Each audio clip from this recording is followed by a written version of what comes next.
الحمد لله نحمده ونستعينه ونستغفره ونؤمن به ونتوكل عليه ونعوذ بالله من شرور أنفسنا ومن سيئات أعمالنا من يهده الله فلا مضل له ومن يضلل فلا هادي له ونشهد أن لا إله إلا الله وحده لا شريك له ونشهد أن محمدا عبده ورسوله صلى الله تعالى عليه وعلى آله وأصحابه وبارك وسلم تسليما كثيرا كثيرا أما بعد فأعوذ بالله من الشيطان الرجيم بسم الله الرحمن الرحيم يا أيها الذين آمنوا ادخلوا في السلم كافة ولا تتبعوا خطوات الشيطان إنه لكم عدو مبين صدق الله مولانا العظيم وقال رسول الله صلى الله عليه وسلم كن عالما أو متعلما أو متبعا أو محبا ولا تكن خامسا فتهلك أو كما قال النبي عليه الصلاة والسلام درود شريف اللهم صل على محمد وعلى آل محمد كما صليت على إبراهيم وعلى آل إبراهيم إنك حميد مجيد اللهم بارك على محمد وعلى آل محمد كما باركت على إبراهيم وعلى آل إبراهيم إنك حميد مجيد Jamia Arabia Ahsanul Uloom তারাকুসা মাদ্রাসা আমজাদ হাট ফুলগাজী ফেনী বার্ষিক ইসলাহি মাহফিলের আজকের বিশিষ্ট উলামা ইকরাম বিজ্ঞ কোরআন হাদিসের অভিজ্ঞ ব্যক্তিত্ব যারা যারা বয়ান করেছেন এবং করবেন আল্লাহ তাআলা সকলের জবানে এমন কথা এখানে বের করার তৌফিক দেন যে কথাগুলো আমার আর আপনার জন্য আমলের জন্য ফায়দা হবে। কি বলেন ভাই? জনাবে রাসূলুল্লাহ সাল্লাল্লাহু আলাইহি ওয়াসাল্লাম সাহাবায়ে কেরামের ইতিহাস যদি আপনারা পড়েন দেখবেন আমার নবীর বক্তব্য ওয়াজ বয়ান ছিল কম, আমল ছিল তার তুলনায় অনেক বেশি। করেন সুবহানাল্লাহ। রসুলের যুগে তো সিরাতুন নবী মাহফিল ছিল না, মিলাদুন নবীর মাহফিলও ছিল না, ইসলাহি জলসাও ছিল না। এত নামে বর্তমানে এত মাহফিল হয়, এত বই পুস্তক দুনিয়াতে আছে। রসুলের যুগে সাহাবায়ে কেরামের যুগে এত কিতাবও ছিল না, বইও ছিল না, মাহফিলও ছিল না, এত বয়ানও ছিল না। কিন্তু সেই যুগের রসুলের সংস্পর্শে যারা বসেছিলেন, যারা নবীজির সামনে হাদিস পড়েছেন, যাদেরকে আমরা সাহাবা বলি, তারা এমন পাকাপোক্ত ঈমান বানাইছিলেন নবীজির সংস্পর্শে থাকিয়া, এমন আমলের শক্তি বানিয়েছিলেন, আখলাক চরিত্রের শক্তি বানিয়েছিলেন, তামাম পৃথিবীকে বিজয় করেছেন সাহাবায়ে কেরাম। অথচ আজকে আমরা পড়তে পড়তে ডক্টরিয়েট, ডাবল ডক্টরিয়েট, পিএইচডি, মুফতি, ডাবল মুফতি, আবার দাওরা তাফসীর, ডাবল দাওরা, বাংলাদেশে পড়ি, মিশরে পড়ি, মদিনা ইউনিভার্সিটিতে পড়ি, অনেক বড় বড় ডিগ্রিধারী, এক একজন আলেম।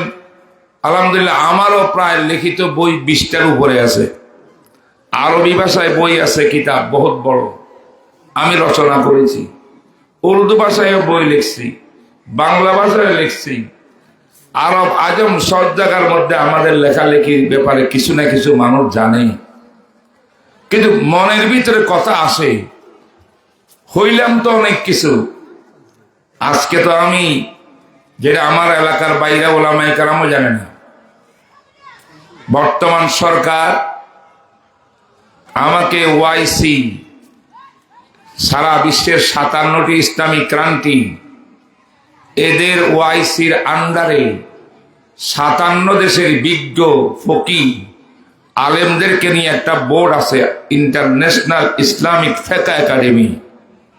পুরা বিশ্বের মুসলমানদের বড় বড় সমস্যাগুলো যেই বোর্ডের সিদ্ধান্ত হয়, গবেষণা করি।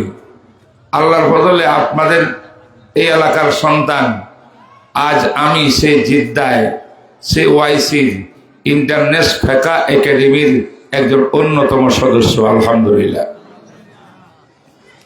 দেখছেন আল্লাহ কথা পৌঁছাইছে। আমার বাড়িতে পশ্চিমলকা ছিলেন কিনা, ওই যে কালী বাজার বলেন আপনারা, আমি কালীর প্রতি স্মরণ লাগে, ফারুকিয়া মাদ্রাসা, সেটা আমার করা, ঢাকা তো আল্লাহ করাইছে। বর্তমানে আমেরিকার ভিতরে মাদ্রাসা করছি। আলহামদুলিল্লাহ। আমেরিকাতে খাদমত চলে, কানাডা গেছি, কানাডাতে প্রোগ্রাম চলছে কয়েকটা, আগামীতে 1 সপ্তাহ প্রোগ্রাম তাফসীর মাহফিল। দুনিয়ার মধ্যে ঘুরতেছি, কিন্তু আমি চিন্তা করি রাত্রে, মাজা হাসাল, তো আমি কি হইলাম, কি হাসিল করলাম। আমার ইমানের মধ্যে তো আমি লক্ষ্য করি তেমন কোনো শক্তি নাই। যদি কোন বাতিল বাহিনী আমার সামনে মোকাবেলায় দাঁড়ায়, আমি তো ভয় ভীতি হইয়া জানি না কি অবস্থা আমার সৃষ্টি হয়। কিন্তু অল্প স্বল্প পড়াশোনা করে, কোন মাদ্রাসায় না পড়িয়া, বিশ্বনবীর দরবারে বসিয়া ১৬ লক্ষ সাহাবা যে ঈমান পেয়েছিলেন, ইলম পেয়েছিলেন, আমল পেয়েছিলেন, আখলাক পেয়েছিলেন, এক একজন সাহাবা আকাশের নক্ষত্রের মতো, একজনকে মানিয়া চললে আপনি জান্নাতি হয়ে যাবেন। আসহাবী কান্নুজুম বিআইহিম ইক্তাদাইতুম ইহতাদাইতুম। বিশ্বনবী মুহাম্মদুর রাসূলুল্লাহ সাল্লাল্লাহু আলাইহি ওয়াসাল্লাম বলেন, হে দুনিয়ার মুসলমান মানুষ, আমি আমার বাগানের ভিতরে ১৬ লক্ষ সাহাবায়ে কেরামকে আমি বানাইছি। ফুলের বাগানের মধ্যে ফুল তৈয়ার হয়েছে, এমন এমন ফুল তৈয়ার হয়েছে, সাহাবীরা একজন সাহাবীর জীবনী পড়িয়া তুমি যদি অনুসরণ করো তোমার লাইফের মধ্যে, তুমি কিন্তু হেদায়েত প্রাপ্ত হইয়া যাইবা। হেদায়েত প্রাপ্ত হইলে জান্নাতে যাওয়া আর মাত্র 1 কদম। বলেন সুবহানাল্লাহ। আজকে কি কইতে পারবো আমাকে মানে চললে কেউ হেদায়েত প্রাপ্ত হয়ে যাবে, জান্নাতে চলে যাবে? এই সাহস কারো নাই। কথা ঠিক না বেঠিক? সাহাবা তো এমন ঈমান শিখছিলেন, বলছেন লা ইলাহা ইল্লাল্লাহ, আল্লাহ ছাড়া বিধানদাতা কেউ নাই, আল্লাহ ছাড়া হুকুমদাতা কেউ নাই। আমি আল্লাহর সঙ্গে কন্টাক্ট করেছি। আমার মত নয়, আমার পথ নয়, আমার ইচ্ছা নয়। আমার আল্লাহ যেভাবে বলেছেন আমার জীবন সেভাবে চলবে। আমার নবী যেভাবে চলতে বলেছেন, শিক্ষা দিয়েছেন সুন্নাহ, সেই তরিকা সিরাতের উপরে আমার জীবন চলবে। আমরা মুসলমান, আমরা আল্লাহর গোলাম, আমরা নবীর গোলাম। আল্লাহর বিধান মেনে চলবে, নবীর সুন্নাত তরিকা মোতাবেক চলবে, নিজের কোনো বিধান থাকবে না। এটা আমার শিক্ষা। এই শিক্ষার ভিতরে 100% পাস করেছেন সাহাবায়ে কেরাম। কথা ঠিক না বেঠিক? সাহাবাতে একজন যদি দাঁড়াইতো, একজন ওমরের ভয়ে সুপ্রিম পাওয়ার পর্যন্ত থরথর করে কাঁপতো। ঠিক না বেঠিক? আমাদেরকে কেউ ভয় করে না কেন? আজকে আমাদেরকে সমাজের বোঝা মনে করে। কিন্তু বোঝা হইলে কি হবে? 24শে জুলাইয়ের ভিতরে বাংলাদেশকে পাক পবিত্র করার ক্ষেত্রে সবচেয়ে বেশি রক্ত যারা দিয়েছেন তাদের নাম কওমি মাদ্রাসার ওলামা আর ছাত্র ভাইরা। ঠিক ঠিক। আমাদের রক্ত যদি মাপা হয়, সেই শাপলা চত্বরের রক্ত থেকে শুরু করে যত শাহাদত বরণ করেছেন, বাতিলের সামনে মাথা নত না করে তাকবীর দিয়া অনেক রক্ত জড়িয়েছে, কিন্তু এত রক্ত জড়াইতে পারছে এটা এই সমস্ত কওমি মাদ্রাসার অবদান। ঠিক না ঠিক? তারা গুজা মাদ্রাসার মতো, হাটাদারি পটিয়ার মতো, লালবাগের মতো, যাত্রাবাড়ি ফরিদাবাদের মতো বড় বড় মাদ্রাসায় কোরআন হাদিস যদি এমন শিক্ষা না হইতো, সাহাবায়ে কেরামের জীবনী যদি ভালো করে আমরা শিক্ষা না দিতাম, তাদের ইমানি স্পিরিট কেমন ছিল তা যদি আমাদের ছাত্ররা না জানতো, আখলাক চরিত্র কেমন ছিল, আমলের শক্তি কেমন ছিল তা যদি আমরা না পড়াইতাম, তাহলে কোনো আন্দোলনে আমরা কামিয়াব হইতে পারতাম না। আন্দোলনে কামিয়াব হওয়ার অর্থ কিছু না কিছু হইলেও আমাদের আলেম সমাজ আল্লাহর ফজলে এই জায়গাতে অগ্রগামী। ঠিক না ঠিক? অতএব আসুন সব বাদ দিয়া উলামায়ে কেরামের নেতৃত্বে কাজ করুন, জীবন চালান। মুহাম্মদ রাসূলুল্লাহ সাল্লাল্লাহু আলাইহি ওয়াসাল্লাম বলছেন 4টা পথ আছে জান্নাতে যাওয়ার। বলেন, জান্নাতে যাওয়ার কয়টা পথ?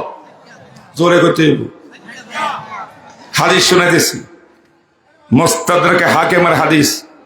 4টা পথের যে কোনো একটা পথ দিয়ে জান্নাতে যেতে পারবেন। পঞ্চম কোনো পথ নাই, পঞ্চম পথ না জাহান্নামের পথ। শিখবেন, ওয়াজ তো বহু শোনেন, হাদিস রসুলের হাদিস শোনেন। রসুল বলেন কোন আলেমান, আরে আল্লাহওয়ালা আলেম বনো, কোরআন হাদিসের এমন আলেম বনো, কোরআন হাদিস যা বলে সেটা তুমি আমল করো। আমল আর এলেম মিল আছে, গড় মিল নাই। জানে অনেক কিছু, ঠিক মতো নামাজ পড়ে না, দাড়ি কাটে, হে আলেম না। কথা কয় না? যে আলেমের এলেমে দাড়ি পর্যন্ত সুন্নত মোতাবেক রাখতে পারে না, সে কিসের আলেম? রসুল আলেম হও।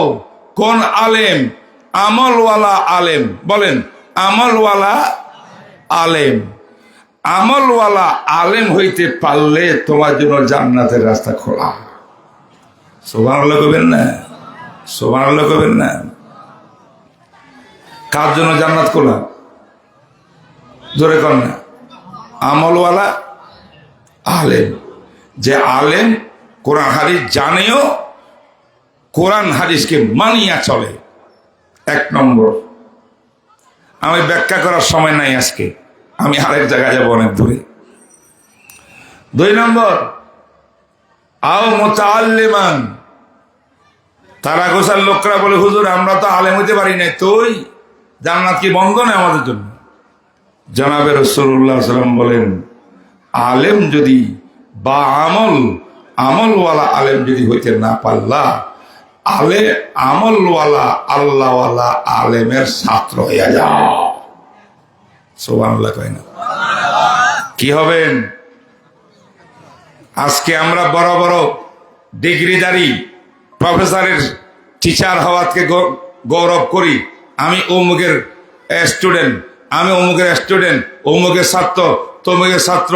মুহাম্মদ রাসূল বলে, দুনিয়ার কারো ছাত্র হইয়া নাজাত কিন্তু তুমি পাইবা না। নাজাত পাইতে হলে, জান্নাতে যাইতে হলো আলেমের ছাত্র হইতে হবে।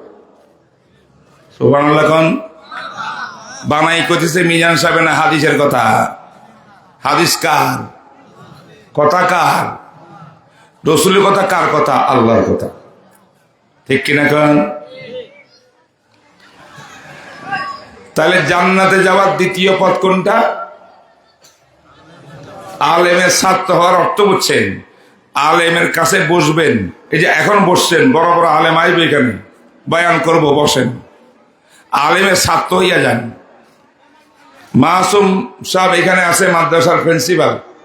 মানে মাহবুব সাহ তো আল্লাহ নিয়ে গেছে, আল্লাহর পেয়ারা হয়ে গেছেন, তার কাছে বসেন, ওই মাঠে অন্যান্য শিক্ষকের কাছে বসেন, যাতায়াত করেন, শিখেন। যদি আপনি আলেম বড় হন নাই, আলেমের ছাত্র হওয়ার কারণে যেখানে আপনি বাঁচবেন, যেখানে প্রশ্ন আসবে জিজ্ঞাসা করি করে আমল করবেন। আপনি আলেমের ছাত্র হইলে আমল করার কারণে সঠিক ধর্মের উপরে আপনিও জান্নাতি হয়ে যাবেন। নাম্বার 3, আও মুত্তাবিআন, হুজুরের কাছে যাওয়ার টাইম নেই, বসারও টাইম নেই, মনে তো চায় জান্নাতে যাইতে, দিন উপরে আমল করতে চলতে। কেমনে করব? তুমি কোন একজন আল্লাহওয়ালা আলেমকে ফলো করো, ফলো বুঝেন, অনুকরণ করো। ওই ফুলগাজীতে মুফতি হাবিবুর রহমান সাহেব ছিল, গাটগর মানে আব্দুল্লাহ সাহেব ছিলেন, নুর ইসলাম সাহেব ছিলেন, ছিলেন না? ছিলেন না? ওনারা কেমনে চলতো, কেমনে খাইতো, কিভাবে চলতো, নামাজ কেমনে পড়তো, তাহাজ্জুদ কেমনে পড়তো শুনেন নাই? বাজারে ঘাটে গেলে মানুষের মুআমালা কেমনে থাকতো? তাইলে একজন মুহাক্কিক আলেমের জীবনী পড়িয়া, সে আলেমকে চিনিয়া তার জীবনীকে আপনি নিজে ফলো করেন, হুজুর থেকে মাঝে মাঝে টেলিফোন করে দোয়া নেন, তাইলে আপনি হবেন আলেমের অনুকরণকারী মুত্তাবিআন। এইভাবে একজন আলেমকে পিছে পিছে চললে, আলেমের জীবন অনুকরণ করলে আল্লাহ পাক আপনাকেও জান্নাত থেকে বঞ্চিত করবে না। কয়টা? নম্বর 4, হুজুর এইটাও পারি না, মনে খুব চায়, আমি তো মুসলমান, আমি বই পুস্তক পড়ি, কিন্তু আলেমের পিছনে চলতে পারি না। হযরত রাসূল করিম সাল্লাল্লাহু আলাইহি ওয়াসাল্লাম বলেন, কোরআন হাদিসের আলেম যারা, হক্কানি আলেম, আমলওয়ালা আলেম, আখলাকওয়ালা আলেম, এই আলেমদেরকে মহাব্বত করবা, এই আলেমদের সঙ্গে থাকবা, আলেমদের সমর্থনে থাকবা, আলেমদের বিরোধিতা কোনোদিন করবা না, কোন আলেমের বিরুদ্ধে গীবত শিকায়েত করবা না।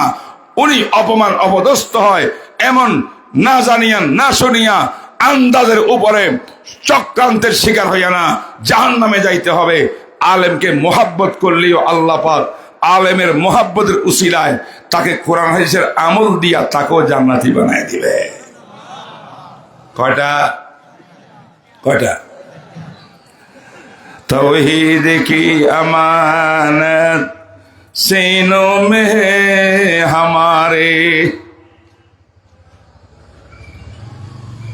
तौहीद की अमानत सीनों में है हमारे, आसान ही मिटाना।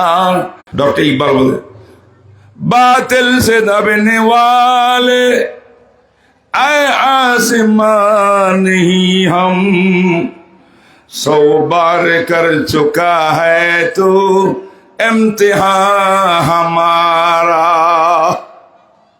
চলুন সবাই ঐক্যবদ্ধভাবে জান্নাত পাওয়ার জন্য, আল্লাহর রোজে খুশি করার জন্য আলেম ওলামার সাথে, মাদ্রাসার সাথে, মসজিদের সাথে, দাড়ি টুপিওয়ালার সঙ্গে থাকতে ঐক্যবদ্ধভাবে রাজি আছেন? কারা কারা হাত তুলি আল্লাহকে দেখান।